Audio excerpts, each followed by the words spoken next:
a river winding through the jungle. This is the Rio San Juan. It marks the border between Nicaragua and Costa Rica. The boat presents a simple circulation permit at the Nicaraguan control post and then discreetly drops off the passengers along the Costa Rican bank. You can't talk about politics in Nicaragua anymore. Whoever dares to do so is immediately followed. It's hard because the political situation is very difficult. That's why most of us are leaving. A dark mantle descended on Nicaragua after 2018.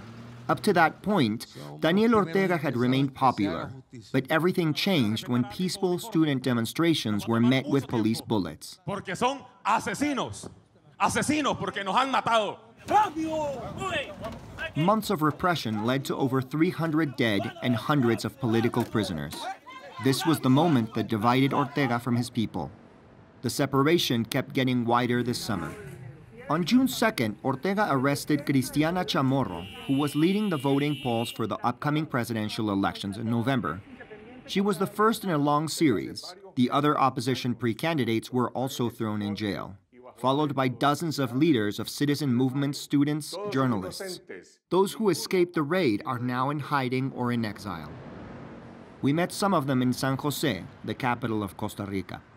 Kitty MONTERREY was the last opposition candidate still in the running for the presidential election, when, at the beginning of August, she learned that the government was taking away her citizenship. I had to leave the country illegally. I heard the news on TV, and I immediately went into hiding, because I knew that they would probably arrest me. She fears for the members of her party that were left behind, and for her country's 140 political prisoners. We demand not just their release, but also simply to know how they are. Some of them have been in prison for 90 days, and nobody has seen them. The International Red Cross has not been able to go in, and their families have no news. Kitty is still shaken by her hasty departure, while others are in their second exile. Carlos Fernando Chamorro is a famous journalist. He is Cristiana's brother, the first candidate arrested by the regime. In late 2018, the offices of his newspaper, El Confidencial, were ransacked, then occupied by the police. La autoridad está ocupando este lugar de manera ilegal. Esta es otra muestra de la dictadura de Daniel Ortega. Carlos went into exile, then returned to Nicaragua, but he felt the noose tightening.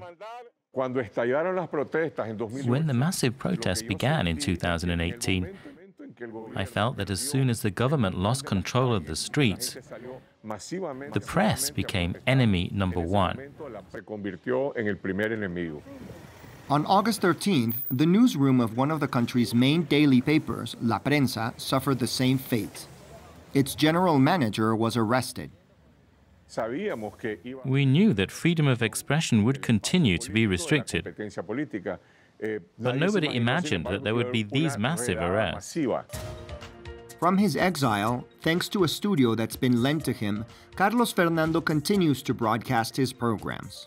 Nosotros continuamos demandando la devolución de la redacción de Confidencial. He informs as much as possible about the situation in Nicaragua, but the sources who have remained in the country no longer dare to express themselves. The way I see things in Nicaragua at the moment is that the country is living in terror. Here's another woman who has paid a high price for speaking out. Her name is ZOILAMERICA. She's Daniel Ortega's adopted daughter, the daughter of his wife, the Vice President Rosario Murillo. In 1998, she accused her father-in-law, then leader of the opposition, of sexual abuse throughout her childhood. Estoy procediendo a la acusación penal por los delitos de abuso deshonesto, violación con agravante y acoso sexual. Creo que este juicio implica muchos riesgos y estoy dispuesta a asumirlo. The years that followed were a nightmare for her, and the trial led nowhere. Following the lawsuit, I lived 15 additional years in Nicaragua, enduring other forms of violence. Control, intimidation. It also meant breaking away from her own mother. Rosario me decía que quería pedirle perdón al pueblo por tener una hija que había traicionado los principios del Frente Sandinista de Liberación Nacional.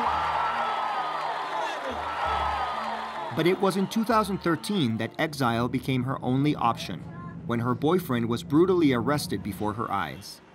Torn by the events that her country has been living since 2018, ZOILAMERICA traces the origin of this spiral towards dictatorship. The way the leaders of the 1979 Sandinista revolution approached politics was to concentrate power in order to accomplish the goals of the revolution. But instead, they created a kingdom of sorts, shaped by their needs, the need to have subjects instead of citizens, and in my case, the desire to have not a daughter, but a sex slave. ZOILAMERICA rebuilt her life in Costa Rica, but she had to move 5 times because of intimidation. The border between the two countries is porous. Ortega's supporters can cross it just as easily as those who flee him. Costa Rica may have opened its doors to the exiles, but this does not mean their ordeal has ended.